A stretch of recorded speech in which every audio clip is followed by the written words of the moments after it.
Eh bien, cher ami, ce que vous appelez une chambre est une pièce qui a été transformée, il y a déjà un certain nombre d'années, en oratoire, de façon à me retrouver, et quelquefois avec des frères, des sœurs, dans notre domaine du martinisme, bien de nous retrouver dans une ambiance qui est une ambiance de prière. Dans cet oratoire, il y a des souvenirs multiples qui proviennent de ceux que nous appelons les maîtres passés. Et entre autres, il y a Papus, bien sûr, Gérard Encausse, Papus, que l'on voit un peu partout, et son maître, celui qu'il appelait son maître spirituel, qui est le maître Philippe de Lyon, qui est un personnage extraordinaire, un personnage de légende, qui s'est trouvé d'ailleurs à la cour de Russie avec Papus. Philippe Encausse, grand maître de l'ordre martiniste, est le propre fils du célèbre occultiste et magicien Papus, qui fonda à la fin du siècle dernier cette société initiatique chrétienne. Il est évident que de tout temps, l'homme se penche sur ces questions. Qui est-il? D'où vient-il? Que sera-t-il? Et les esprits travaillent et l'on cherche. Et alors, il y a des éléments dans le domaine de la pensée uniquement, mais il y a aussi des éléments dans le domaine de la pratique.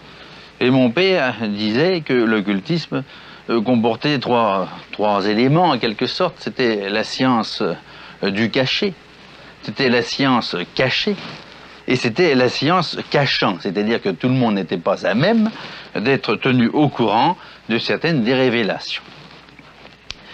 Dans un certain domaine, cet occultisme donne des vues merveilleuses. Entre autres, cette idée de réincarnation. Je sais très bien que tout le monde ne partage pas le point de vue des réincarnationnistes, mais en ce qui me concerne, humblement, je crois trouver là une explication, et le grand Papus y croyait lui-même, bien sûr, à ce qu'on pourrait appeler la justice divine. Autrement, si nous n'avions pas la possibilité de vie successive, vie qui nous amène à être une fois un homme, une autre fois une femme, ça n'est pas toujours la même chose, eh bien, il y aurait un déséquilibre. L'on peut se demander aussi pourquoi certains naissent avec la fortune, si vous le voulez, avec un corps agréable, avec de très belles qualités, et d'autres sont des victimes à la naissance. Alors l'on pourrait se dire, mais alors Dieu est injuste. Et moi qui suis profondément chrétien, d'une part, et qui croit en le Père, en Dieu, je pense que Dieu ne peut pas être injuste. Et cette théorie de la réincarnation, qui est l'un des éléments de la morale de la doctrine occultiste, permet de comprendre qu'un individu donné, compte tenu de son comportement dans une vie antérieure, pourra très bien pâtir dans la vie ultérieure. Et ça sera l'explication, ça sera la justice. Il n'y aura pas donc d'injustice.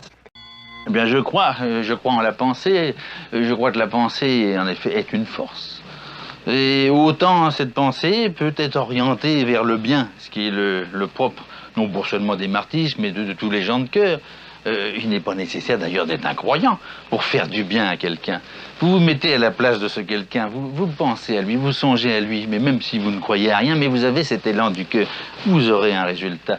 Et puis vous avez d'autres personnages qui consacrent leur pensée à un autre domaine, ou le domaine noir, si vous voulez, enfin, ce sont des figures, tout cela.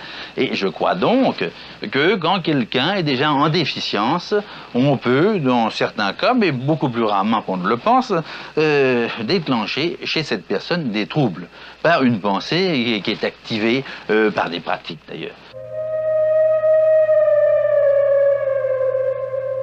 Nous ne sommes que des instruments. Tandis que le magicien qui utilisera, non pas une épée comme celle-là, elle est très belle, celle-là, elle est pure, mais il donnera des ordres à des entités, à des êtres que j'estime très souvent inférieurs.